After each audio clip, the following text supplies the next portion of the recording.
What's up, everybody? Welcome to another episode of Sports QuaranTV. Chris Dobson, Gerry Green coming at you. We've got a great show lined up. We're going to be talking all sorts of things, but before we get into it, we're going to start the show off, unfortunately, with a little bit of a somber, sad note. Last week, we talked about the passing, of course, legend Mike Bossy. Well, we had lost another legend of the National Hockey League this week. Guy Lafleur passed away. And, it was very tragic and very sad to see. But overall, you saw the ceremony the Montreal Canadiens had put on for him when they did his tribute. And you saw the overwhelming response, and to see how, the love Guy had for the city, and of course, former Quebec Rampart star. It's a sad day in general. Both Mike Bossy and Guy Lafleur, of course, Quebec natives. It's a sad day. You never want to see it. And of course, I grew up a fan of Guy Lafleur. I had a chance to meet him. I actually golfed with him in PEI about 4 years ago. Not much of a golfer, but he sat in the cart and he took time to always stop and talk to everybody. But honestly, it was an absolute, tremendous situation. And, he was such a great man and so well respected. And it's just, my heart hurt a little bit that day. I was in Bathurst Friday night. He passed away Friday morning last week, and Friday afternoon. And the queue was very quick and maybe prepared, because they might have known maybe that the things weren't good, and they made sure that in Bathurst, I was there for the Sea Dogs and Titan game, there was a presentation that was put out by the league, and a monologue or a dialogue that went along with it. And it was very impressive that they were proactive that way. And what a star he was in the Quebec Major Junior Hockey League way back in the 70s, when he wore number 4 for the Ramparts, which I forgot. But I still remember number 10 coming down the right wing against Boston in Game 7 in the mid-70s and scoring to tie it, and then Montreal won in Game 7 in overtime. I still remember that. That's the biggest memory about Guy Lafleur that I have on the ice. Never had an opportunity to meet him off the ice. Yeah, no, what I thought was really neat too, and if you watch the game, was that even all the advertisements were taken off the boards in Montreal for that game. Yeah. It was just, there was no, so it kind of just showed some things are just bigger than the game and some things are bigger than money and advertising. But either way, we think about Guy's family constantly. It's never an easy time, but overall, great guy to be remembered. I know he only played 2 seasons in the Q as well, but I think he put up like 205 points in his second year in the Quebec Major Junior Hockey League. Either way, absolute legend of the NHL, legend of the Montreal Canadiens. We're going to miss you, Guy Lafleur. Rest in power. But let's move on, Gerry. Let's talk about the QMJHL, because we are in the final week. Things are starting to wind up. I want to get your thoughts on the closing week of the Q this week. Well, there is still some jockeying for position, not much in different ways. Let's go to the scoring race first of all, Chris, because the standings for St. John and Moncton and Bathurst are kind of set on where they're going to finish, and we'll talk about that. But William DeFore has a chance to win the scoring race, but he has some stiff competition coming from Joshua Waugh of Sherbrooke. So here you have William DeFore with 113 points, and Waugh has 112. DeFore this week has 3 games, 2 against Cape Breton and 1 against Moncton, who he has had tremendous success putting points on the board between 2 of them. 19 goals and 10 assists in the games versus those 2 teams this year. So here, Joshua Waugh has to go to Gatineau, and then they're home between Rouyn-Noranda and Val-d'Or. It's going to be very close. And the other thing that'll be very close about individual statistics, Chris, is that Patrick Gay, congratulations to him of the Charlottetown Islanders. Right. He's putting pucks in the net. Now he has 53 on the year, and as does William DeFore. So there's a couple of things individually for some players this weekend, and we'll wait to see what comes out. But when it comes to teams, Chris, keep your eye on Charlottetown and Quebec. Those are the 2 teams that are trying to be either number 1 in the conference and number 1 overall. They're separated by just 1 point. You are bang on right when you talk about the excitement coming in, because even though some of the placement comes on through, once that first round starts, talking about some of the accomplishments and where these teams are going to fit in. Look, what William DeFore has done, overtaking the Sea Dogs scoring title from Jonathan Huberdeau back in 2010, 2011. And then you look at newest recently signed Montreal Canadian Joshua Roy, what he's doing right now, it's super impressive. But from a team perspective, if you're Moncton right now, you're either going to get Charlottetown, you're going to get Quebec, and if you're St. John, Bathurst, outside of Charlottetown, Halifax, for instance, You want Moncton because they're not going to be a pushover, Jerry. Going to that first round of the postseason, they're not just going to roll over. They're a physical team. They're going to play hard. They're going to get Dan Lacroix is going to get everything they can out of this team, and they're not going to roll over. They're going to push back. Jonathan Lemieux's been playing very good hockey for Moncton. Barbashev's hitting everything in front of him. I'll be curious to see how it goes, but I wouldn't want Moncton in the first round. I'm not saying they could upset one of those two powerhouse teams, but they're going to beat them down pretty good. And that's what St. John and Bathurst, those East Coast teams, are exactly what they're going to look for.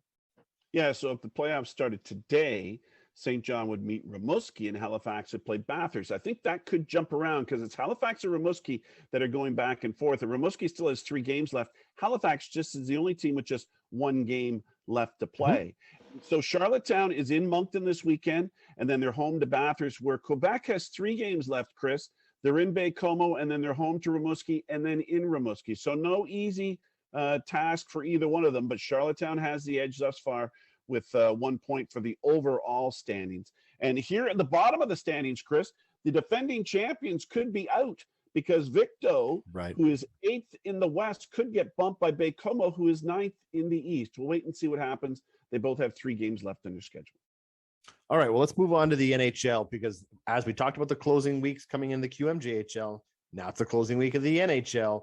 What are your thoughts there? I mean, are there any surprises in your opinion, or is there something that, something that shocked you, something that stands out, or overall have you, other than your Jets and my Habs being a complete disappointment? Yeah. I mean, is there anything to look forward to? Well, I think from a Canadian team perspective, I'm not going to talk about the Toronto Maple Leafs at this point, but both Calgary and Edmonton are playing very well in the Western Division. And Calgary is going to be playing Nashville in the first round. I think that's set. And Edmonton plays St. Louis, which is going to be a tough battle between number 4 and number 5. So Edmonton's playing LA. I'm sorry, Chris. Edmonton's playing LA. So I think that could be good for Edmonton. But Edmonton has been on a roll of late, Chris, and I hate to say it, but I think Evander Kane has been a good help there. I think he's been scoring timely goals and scoring a lot of goals. And maybe it was the right move to be made, and Edmonton made it, and I think it's paying dividends. I don't hate to say it at all. In fact, if you go back to the episode we shot when we talked about Evander Kane being signed by Ken Holland in Edmonton, I said this is a win-win for everybody. Reason being, it's a cheap contract. You know that they talked to Connor McDavid before this move was made, and they said, hey, can you make it work? Connor obviously said yes. If you look at what Evander Kane had to prove, for what it cost Edmonton to bring him into the lineup, worst case scenario, the guy's still a pigeon. You put him in the seats and he doesn't do anything. It's not a loss for you. Best case scenario, you're getting superstar Evander Kane, who has everything to prove right now, and he has done just that. I wouldn't want the Oilers in the postseason because you know what? Even Mike Smith's starting to play real good hockey for the Oilers right now too. Goaltending, which was suspect all season long, they're playing great hockey right now. Again, I don't think they're at the Calgary Flame level. Let's not get ahead of ourselves, but they're fun to watch, man. This is great. I love the Oilers and the Flames going into the Battle of Alberta. I love it. I absolutely love it. Fans are going to get ruthless on the internet about whose Alberta teams is better. Can't wait. Yeah, so Colorado's going to get to play Dallas, and then on the other side, and they're still battling for the is it called the President's Trophy in the NHL for the number 1 overall? It's President's, isn't it? At any rate, Florida and Colorado are still trying to decide who's going to be number 1 overall. And Florida has Washington in the first round. And again, you've got a team, and we talked about a little bit, Chris, about 1 versus 8 in the old format. But really, Washington is one of those teams that you say, geez, they're ranked 8th. They're one of those wild card teams. Well, they could be a dangerous team. And Florida, which got bounced, you remember that series last year? I'm pretty sure it was last year, Tampa and Florida in the first round. A tremendous series of maybe Tampa got the experience they needed because they're going to face a tough Washington team. Oh, I agree. There's no gimmies, and it all goes down to this next topic I want to talk about in the NHL, and that is 100-point regular season. 100 points in a season used to mean something, Jerry. This year, 8 Eastern Conference teams and 5 Western Conference teams have over 100 points in the standings. That's crazy. It's crazy. Yeah, it's just, Chris, it has been an astounding year for that, and it's been an astounding year in regards to a difference between the top and the bottom in the Eastern Conference, and over in the West, you had a real battle going on until the last week or so. And Vegas we think Vegas has finally been knocked out. And what is your point of view on that, Chris? Vegas, who got handed a great team right from the draft, which was the fault of everybody else in the NHL, is we're really disappointed we're not going to be in the playoffs. Maybe it's due that they didn't make the playoffs. So what I'll say about Vegas is this, and that is, off the hop, they weren't given a great team off the hop. What they did was they had good management, good decisions. So during their expansion draft, they made the trades to make place after the draft because they drafted a bunch of donkeys, and then they put the whole team together and they made the moves they did to put a cohesive line on the ice. That being said, this is the hockey gods punishing the Las Vegas Golden Knights for how they did Marc-Andre Fleury dirty. In my opinion, they let him go. They let him walk. Didn't tell him what was going to happen. This is just karma, Jerry. That's all this is. They thought, you know what? We're not even going to tell Marc-Andre Fleury he's going. We're just going to move him without his opinion, without his question. We're going to rely on Robin Leonard to take us through it. Robert Leonard gets hurt, season-ending surgery. That's done. You know what? We're going to make some big moves. We're going to bring in Jack Eichel. He's going to be the difference maker, who had a good year. Don't kid yourself. It's not Jack's fault coming back from a very serious surgery. But the Vegas Golden Knights should have been great. They should have been good. They have the firepower. They have the offense to do it, and they're going to miss the postseason. I love it because I think, as far as I'm concerned, Pacioretty and the rest of those clowns can just disappear and ride off into the sunset. But overall, I don't know. It's shocking to me. I'm absolutely surprised Vegas isn't there, but I think it's karma. Now, the Islanders made a run at the end just for fun, just put a few wins together. But, I mean, we talked about this before. The Islanders were a semifinal team last year. They were in the Final Four before Tampa Bay eliminated them, and Tampa Bay went to the Stanley Cup final. That's the biggest shock for me, and I don't think their personnel changed that much. So that was a real disappointment for me. I'm excited to see what, if anything, can the New York Rangers do in the playoffs. Is it a year too early for them to really make a run at it? Because they seem to have a lot of great ingredients, like a good top six, a good core of defensemen, and some offensive guys back there too, and the league's best goalie. And as I've said this before, the goaltending can take you a long way in the playoffs, and maybe their goaltender can, but again, it'll be his first time under the bright lights. Let's leave the ice and head to the hardwood, Jerry, because we've got to talk about the NBA, and that is, of course, the exciting series that is the Toronto Raptors, the Philadelphia 76ers. Right now, do you think the Raptors can come back from a 3-0 deficit? Well, they're playing Game 6 tonight, and I don't think anybody thought they'd force Game 6, but they went into Philadelphia. Joel Embiid certainly didn't. Well, I know, and I'm tired of this guy.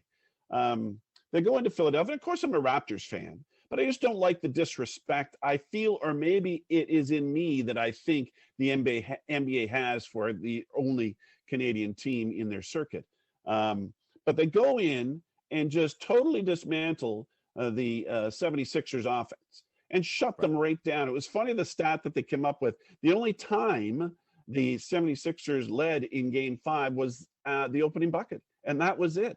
Toronto took over the rest of the way, and they've got a good, strong, balanced team that works hard, but they work hard on defense, and defense wins, Chris, and they're going to have to do it without Van Vliet again. And so let's see if they can. I think Nick Nurse, he's not going to be coach of the year, but what he does with his players and game plans he comes up with, totally appreciate and respect what he does. Fully agree. And I mean, the fact that they were able to get that boost from, Scotty Barnes coming back and, nothing serious there. I mean, that's a big boost for him. And now they're playing for something. When Joel Embiid went out and kind of started talking and telling Nick Nurse to stop chirping at the refs and doing everything, that's, again, going back to karma. That's what that is right there. Yeah. And, I will say this, the Sixers, we're not looking forward to going back to Toronto to play Game 6 because it is going to be a gong show in there. But at the same time, if they get through it, the Raptors have to go back to Philadelphia, where it'll be crucial. And I don't know. I mean, it's going to be exciting either way. The other team, the pressure's on Philly. The pressure's without not a on, doubt. And I love the fact that Nurse goes to the bench right away. You've got to be impressed with what of course Precious has done. And Birch comes off the bench. Chris Boucher coming off the bench. And even Thad Young the other day playing center and going up against Embiid. And he loses a couple of inches. Well, a matter of fact, 4 inches. And when he goes up against Embiid. So they're really playing a tough team defense. I appreciate that. No, I agree. I absolutely agree. On the other side, we don't have a whole lot of time, but we got to talk about quickly Brooklyn getting swept. That is absolutely massive. I would think changes are coming desperately in Brooklyn. Chris, I hope it's not on the back of Steve Nash. Now, come on. No. The preseason of having, Harden and Durant and Irving together, they were never together. And it was never going to work out. It never did work out. I was so happy they got swept, Chris.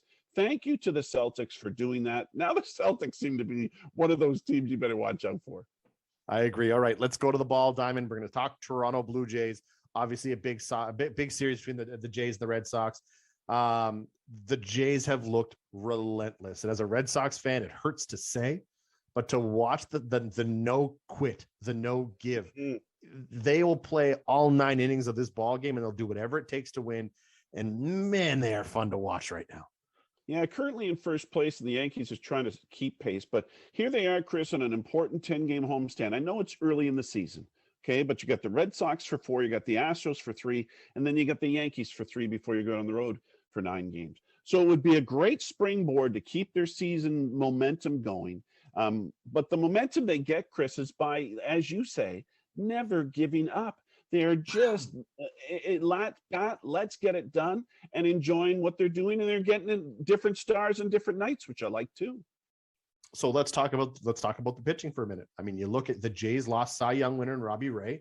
Turns out, doesn't look like they lost much because they gained a better pitcher in Gausman. Gausman, I looked into his numbers today, Chris. He's 2.19 is his ERA.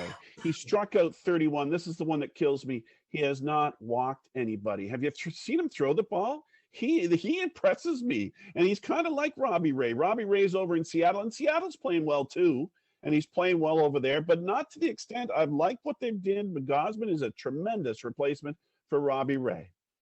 We were having the conversation with our producer, of course, once the signing was made, and Jason made it very clear that, hey guys, this is a good thing. This is a good thing for Blue Jays fans. Losing Robbie Ray is not good. Like watching tight pants leave, it's always a challenge. Yeah. But when you bring in a guy like Gausman who can come on in and do exactly what he's been doing with the lineup that's there, man, it's tough. The Jays, and not that it wasn't predicted, but the AL East is theirs. It's been extremely fun to watch. As a baseball fan, happy to see baseball alive and well in Toronto. It's exciting times right now. Can't wait to see it. Well, Jerry, it's time to debate this, and we're going to start with the NHL. Want to get your thoughts on this, and that is, what's more impressive in your eyes? The fact that Austin Matthews scored 60 goals this season, or that Alexander Ovechkin became the oldest to ever score 50? Well, Chris, the longevity is what I'm in favor of. And the fact that Alexander Ovechkin at 36, he turns 37 in September, puts 50 on the board this year, is impressive to me. So let's look at it this way. Austin Matthews has played 6 seasons in the NHL. And this is the first time he hit 60. Okay. He scored 259 goals in his 6th season. That's an average of about 43. Ovechkin in his first 6 seasons scored 301 goals, an average of 50 per season in his first 6. Now, let's go even further than this, Chris. He's played 17 seasons in the NHL.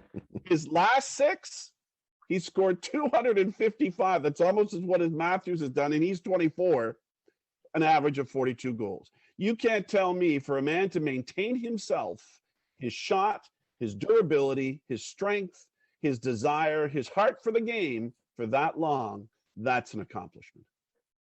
Oh, it's a good thing the debate wasn't, is this an accomplishment? The debate was, what's more impressive? And as far as I'm concerned, scoring 60 goals in a season with the gear that goaltenders are wearing today, to say that Austin Matthews scores 60 goals, and he was injured for a bit, didn't play every game of the season. He's at a point now where he could pour it on. I would have to think, if you look at the scoring prowess of Austin Matthews right now, he reminds me, and I'm going to give you this comparison, of a young Alexander Ovechkin. So when you're seeing how he's scoring these goals right now, impressive to me. 60 goals this time of the year. In today's NHL, 60 goals a season is insane. Hold on, Big Daddy. It was his 3rd season in the NHL. Ovechkin scored 65. That was 07-08. I wonder what he had in his hand for a stick. I bet you it's not the same stick that Matthews gets to snap them off with now. He was probably using a Sherwood or a Titan He stick. was probably using some sort of secret Russian weapon that was sent to him that nobody else has access to the technology to use it. Look, I'm not taking away what Ovechkin did. It's super impressive. He will break Gretzky's scoring record, in my opinion. Do I think and yes, Alexander Ovechkin will go down as arguably the greatest goal scorer in the history of the game. But as far as impressive goes, Matthews dropping 60, and he's still got a game or two left. He could be 62, 64 by the time the season's over. You never know, man. It's Austin Matthews. That's impressive. All right, let's move on. Topic number 2, because this one's interesting for me. And that is the NHL playoff format. Is it time to change the wild card nonsense? If you look at how it used to be, seeded 1 through 8, best plays worst. Where's your head out on this? You know where this gets generated from, eh?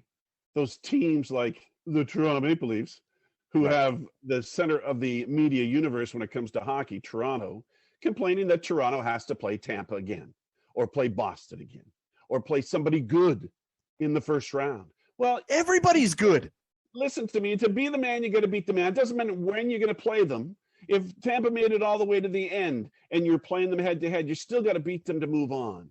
I don't care who it is now. You can look at the format, and I have looked at it closely. It doesn't deviate your opponents that much of who you might have played and now you are playing.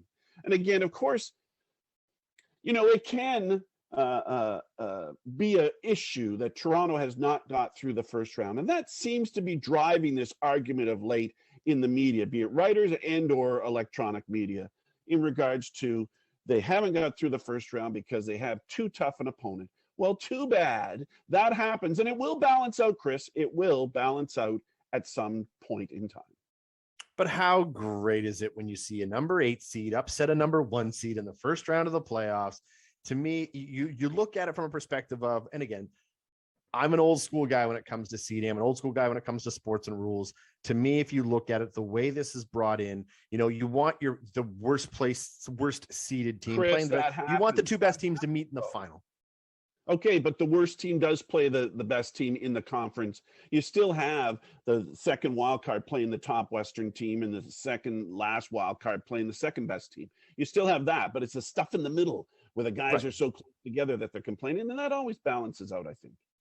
Now, and then the last thing I'll say is this, Jerry, and that is, I think one thing we can agree on is the fact that the league is so good right now. The parity's so there. How many times have we seen so many 100-point seasons? We're going to talk. I mean, I know we talked about it earlier, but this is crazy because if you look at it, like, everybody's good.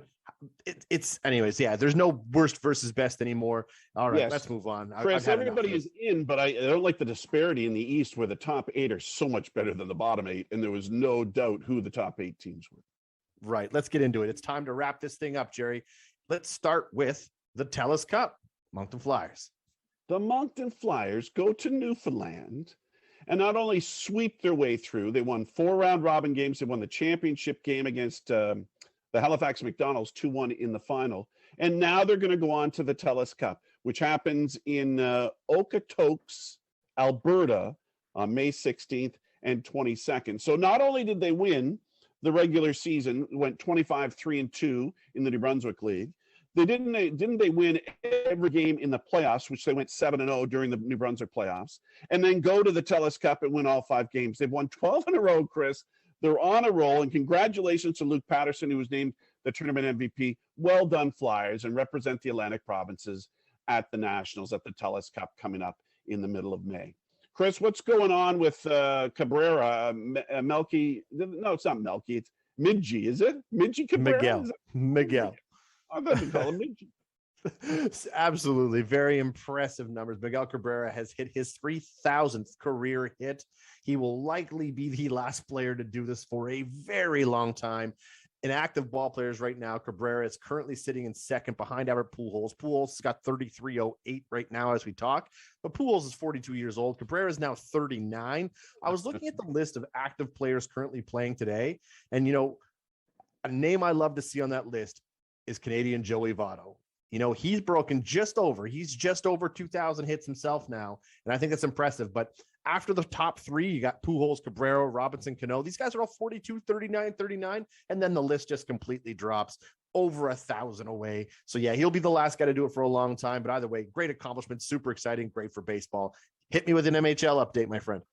Well, the Somerset Western Capitals continues to cruise along. They're into 2 games now in the MHL's final series of a best of 7, and they have a 2-0 lead on the Truro Bearcats. They play game 3 tonight in Summerside, and then they go to Truro for game 4 on Saturday. The winner of the series goes to the Junior A Championship, Chris, which is called the Centennial Cup. It's the 50th anniversary. They've been waiting 2 years for this 50th anniversary. It's Estevan, Saskatchewan hosting it May 19th to the 29th. And there's going to be 10 teams there, and it's the 11th time Estevan has hosted the event. Scotty Barnes is my favorite on the Raptors, Chris. He's Rookie of the Year. You got to love him.